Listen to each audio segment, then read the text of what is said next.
الحمدللہ رب العالمین والعاقبۃ للمتقین والصلاۃ والسلام علی رسول الکریم اما بعد۔ باتیں حدیث نمبر 3700 کے تعلق سے چل رہی تھی، جس میں عمر رضی اللہ عنہ کے زخمی ہونے کا واقعہ بیان ہوا۔ چنانچہ جب مغیرہ کے غلام ابو لولو نے زخمی کر کے عمر کو حملہ کر کے زخمی کر دیا، چنانچہ اس کے بعد وہ بھاگنے لگا، اور جدھر بھی بھاگ کے وہ جا رہا تھا تو حملہ کرتے جا رہا تھا، یہاں تک کہ 13 صحابہ کرام زخمی ہو گئے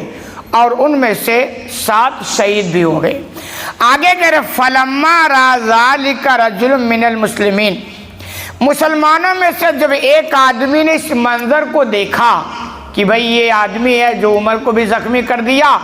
اور لوگوں کو بھی زخمی کرتا چلا جا رہا ہے، تو انہوں نے کیا کیا، طرح علیہ برنسا، تو اپنا چادر اٹھا کر کے یا کمبل اس آدمی پر پھینک دیا، ابو لولو کے اوپر جو زخمی کر کے لوگوں کو بھاگ رہا تھا۔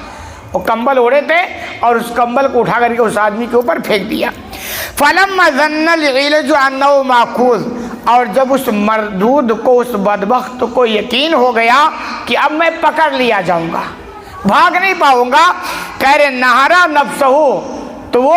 اسی خنجر سے اپنا گلا بھی ریت لیا، یعنی اپنے آپ کو بھی ہلاک کر لیا، جس کو آپ کہتے ہیں خودکشی کر لیا۔ یہ نتیجہ، چونکہ وہ مسلمان تھا نہیں،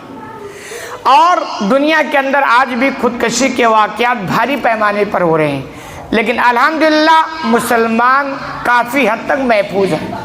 وجہ کیا ہے؟ کیونکہ اسلام ہے یہ خودکشی سے روکتا ہے۔ اسلام یہ کہتا ہے کہ جس مصیبت سے نجات حاصل کرنے کے لیے تم خودکشی کرتے ہو نا، اس سے بڑی مصیبت میں تم پھنس جاؤ گے۔ اس لیے مسلمان جو پڑھا لکھا ہے، مومن ہے، وہ خودکشی نہیں کرے گا۔ اور باقی دنیا کے اندر دیکھ لو کیا ہو رہا ہے۔ تو کہہ رہے پھر اس نے کیا کر لیا، اپنے آپ کو ہلاک کر لیا۔ وَتَنَاوَلَ عُمَرُ يَدَ عَبْدِ الرَّحْمَنِ بِنْ عَوْفَ فَقَدَّمَهُ، چنانچہ عمر نے دیکھا کہ میں زخمی ہو گیا ہوں، تو اب نماز پڑھا نہیں سکتا، فجر کی نماز اس لیے اللہ اکبر کہے اور حملہ ہو گیا، تو انہوں نے عبد الرحمن بن عوف کا ہاتھ پکڑا اور ان کو آگے بڑھا دیا مصلی پر کہ آپ جا کر کے نماز پڑھائیں۔ کہہ رہے پھر کیا ہوا، فَمَن يَلِ عُمَرَ فَقَدْ رَأَى الَّذِي أَرَاهُ، عمر بن میمون بیان کرتے ہیں کہ جو لوگ عمر رضی اللہ عنہ کے قریب تھے، انہوں نے وہ سارا منظر اپنی آنکھوں سے دیکھا جو میں دیکھا ہوں، جو بتا رہا ہوں وہ میں نے دیکھا ہے، اور ایسے ہی جو قریب تھے یہ سارا منظر انہوں نے بھی دیکھا ہے۔ وَأَمَّا نَوَاحِي الْمَسْجِدِ، اور بہرحال جو مسجد کے کناروں میں یعنی دور والی صف میں تھے، فَإِنَّهُمْ لَا يَدْرُونَ، وہ سمجھ نہیں سکے کہ معاملہ کیا ہے، کیونکہ دور جو تھے، آج کی طرح مائک وغیرہ کا سسٹم تھا نہیں، تو جو دور تھے وہ سمجھ نہیں سکے کہ معاملہ کیا ہے۔ کہہ رہے غیرہ، لیکن انہم قد فقدوا صوت عمر، کہ انہوں نے عمر کی قرات نہیں سنی، چنانچہ عمر رضی اللہ عنہ نے صرف اللہ اکبر کہا اور حملہ ہو گیا، آگے وہ قرات کر نہیں سکے۔ تو کہہ رہے جو دور والے تھے وہ اللہ اکبر تو سنے لیکن آگے قرات نہیں سنے۔ وَهُمْ يَقُولُونَ، تو وہ کہنے لگے سبحان اللہ، یعنی سبحان اللہ کہہ کے یہ یاد دلانے لگے کہ لگتا ہے عمر بھول گئے ہیں، یعنی وہ فجر کی نماز میں قرات کرنی چاہیے نا، تو ان کو لگا کہ لگتا ہے کہ عمر بھول کر کے یہ سمجھ رہے ہیں کہ کوئی ظہر یا عصر کی قرات ہو اور قرات نہ کر رہے ہوں، تو وہ سمجھ نہیں سکے، تو وہ سبحان اللہ کہہ کر یاد دلانے لگے۔ کہہ رہے فصلی بہم عبد الرحمن بن عوف صلاۃ خفیفہ، بہرحال عبد الرحمن بن عوف نے ہلکی سی نماز پڑھائی فجر کی۔ فلما انصرفوا، اور جب وہ لوگ پلٹے یعنی نماز پڑھا کے، قال یا ابن عباس، تو عمر رضی اللہ عنہ نے کہا اے ابن عباس، انظر من قتلنی، کہ ذرا پتہ لگاؤ کہ مجھے قتل کون کیا ہے، یعنی میرا قاتل کون ہے، مجھے زخمی کون کیا، کون کہہ رہے عمر رضی اللہ عنہ۔ جب نماز ختم ہو گئی تو کہہ رہے یہ معلوم کرو کہ جو حملہ کیا وہ ہے کون۔ فجلس، تو ابن عباس تھوڑا ادھر ادھر گھومے، ثم جا، پھر واپس آئے، فقال غلام المغیرہ، تو انہوں نے کہا کہ آپ کو مغیرہ کا غلام جو ہے ابو لولو، اس نے آپ کو زخمی کیا ہے اور اس کا یہ حملہ ہے۔ فقال السنہ،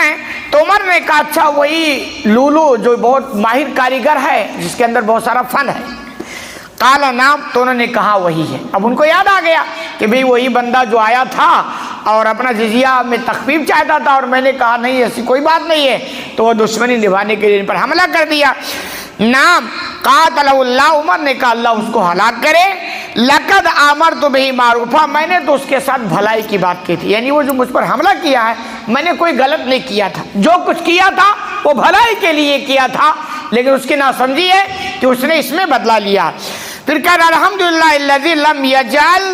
میتتی بید رجل یدعی الاسلام، کہہ رہے تمام تعریف اس اللہ کے لیے ہے، اللہ کا شکر ہے کہ میرا جو قاتل ہے وہ کوئی ایسا آدمی نہیں ہے جو اسلام کا مدعی ہو، یعنی کہنا یہ چاہتے کہ اللہ کا شکر ہے میرا قتل کسی مسلمان کے ہاتھوں نہیں ہوا، بلکہ ابو لولو جو ہے یہ غیر مسلم ہے، اس کے ہاتھ میرا قتل ہو گیا، کوئی مسئلہ نہیں ہے، اللہ کا شکر ہے کسی مسلمان کیا، یعنی کہنا یہ چاہتے کہ میرا جو معاملہ ہے اور میری جو حکومت ہے، میری جو ذمہ داری ہے، اس کی وجہ سے کوئی ناراض ہو کر کوئی مسلمان ہم پر حملہ نہیں کیا، یہ اللہ کا شکر ہے۔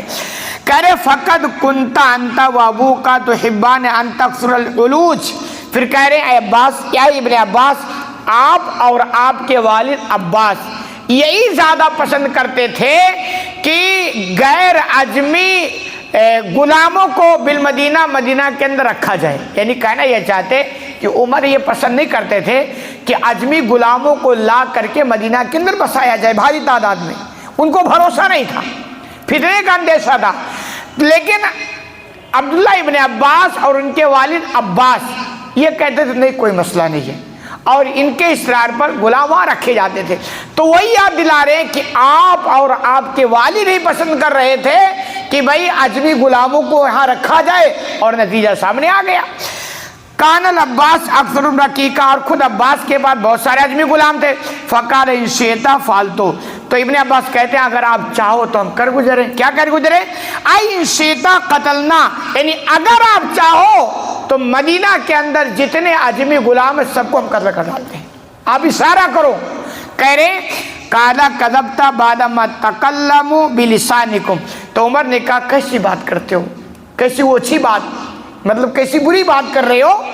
کہ وہ جو تمہارے بھاشے میں بات کرتے ہیں، وَصَلُّوا قِبْلَتَكُمْ، اور تمہارے قبلے کی طرف رک کر کے نماز پڑھتے ہیں، وَحَجُّوا حَجَّكُمْ، اور تمہاری طرف وہ حج کرتے ہیں، یعنی یہ سارا کام کر رہے ہیں، اجمی ہے، مسلمان ہے، اسلام کا دعویٰ کرتے ہیں، ان کو آپ قتل کیسے کرو گے؟ سوال ہی نہیں پیدا ہوتا ہے۔ بس اتنا تھا کہ بطور احتیاط کہ ان کو نہ رکھا جائے، ٹھیک تھا، لیکن اب جب رکھ لیے ہو تو ان کو قتل کرو گے، یہ تو اچھی بات نہیں ہے۔ کہہ رہے اس طرح کی بات ہوئی۔ فَاتُمِلَ إِلَى بَيْتِهِ، چنانچہ اس کے بعد عمر رضی اللہ عنہ کو اٹھا کر کے ان کے گھر لایا گیا۔ فَانْطَلَقْنَا مَعَهُ، اور کہہ رہے ہیں راوی کا بیان ہے کہ ہم بھی ان کے ساتھ چلے۔ وَكَانَ النَّاسُ لَمْ تُصِبْ مُصِیبَةً، اور لوگوں کے لیے یہ اتنی بڑی مصیبت تھی، قبلہ یومئذ، کہ اس سے پہلے اتنی بڑی مصیبت لوگوں نے دیکھی نہیں، کہ عمر جیسے عظیم خلیفہ کو زخمی کر دیا گیا اور ان کی شہادت کو کہ بالکل قریب آ گیا، تو پورا ماتم بچ گیا، لوگ غمگین ہو گئے کہ آگے کیا ہوگا۔ حدیث لمبی ہے، باقی بات انشاءاللہ اگلے درس میں۔ اللہ رب العالمین سے دعا ہے کہ الہ العالمین تمہیں کہنے سنے زیادہ عمل کرنے کی توفیق عطا فرما۔